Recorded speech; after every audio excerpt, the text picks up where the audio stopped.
መቀሌ እሳት ወረደባት። ድሮኖች እሳት ሲተፉ አሉ። የሰማዩ እሳት የሚተፉ የሚመስልበትና የአየር ንዝረቱ ምድርን የሚያናውጥበት የመቀሌ ከተማ ሰማይ የቀድሞው ጠቅላይ ሚኒስትር መለስ ዜናዊ ህልፈት በታሰበበት በ14ኛው ዓመት መታሰቢያ ቀን ላይ በፌዴራል መንግስት የተፈጸመው አስከፊና መጠነ ሰፊ ጥፋትን አስተናግዷል።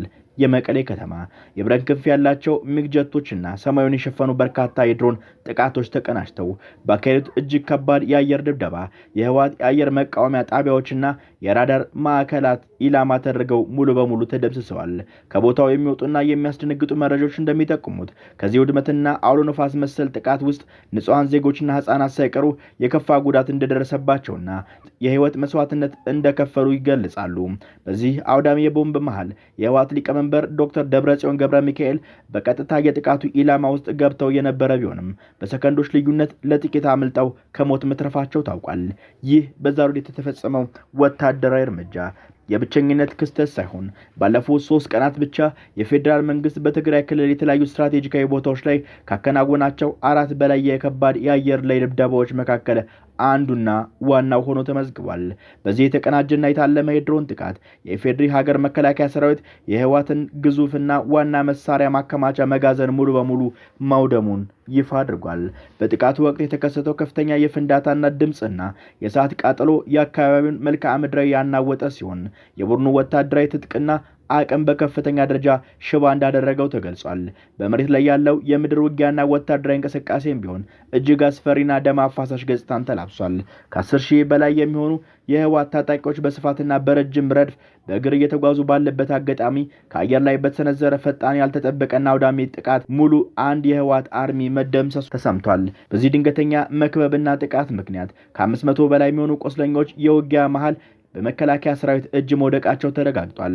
በሌላ በኩል ደግሞ የፌዴራል መንግስት የመከላከያ ሰራዊት አሁን ባለበት ወታደራዊ ብልጫ በመጠቀም በትግራይ ይዞታዎችና ዋና ስትራቴጂካዊ ምሽጎች ላይ በጥልቀት የመግባትና ሙሉ በሙሉ የመቋጠር ጽኑ ውጥን መያዙን የሚያመለክቱ ምስጢራዊ መረጃዎች በእጃችን ላይ ገብተዋል።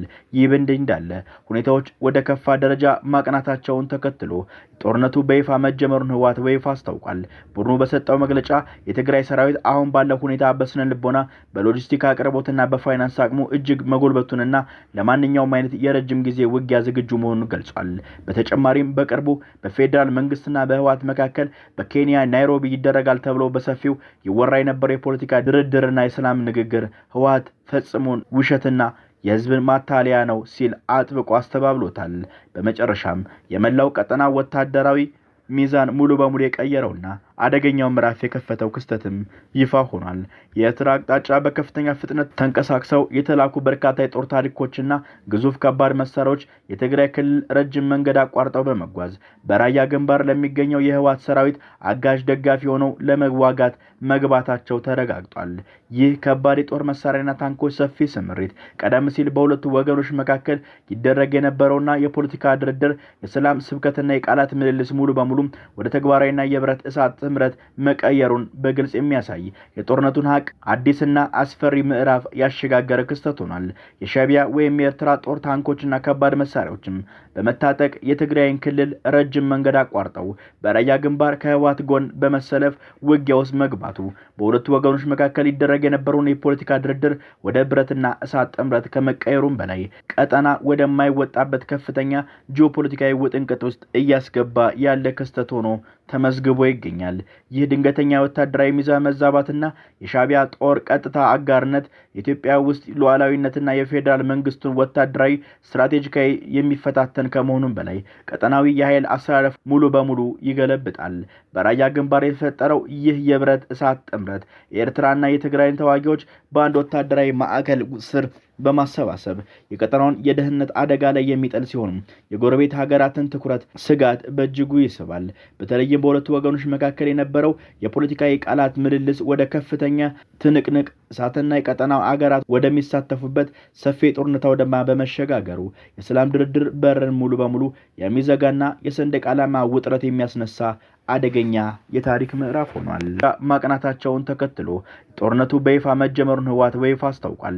ቡድኑ በሰጠው መግለጫ የትግራይ ሰራዊት አሁን ባለው ሁኔታ በስነ ልቦና፣ በሎጂስቲክ አቅርቦትና በፋይናንስ አቅሙ እጅግ መጎልበቱንና ለማንኛውም አይነት የረጅም ጊዜ ውጊያ ዝግጁ መሆኑን ገልጿል።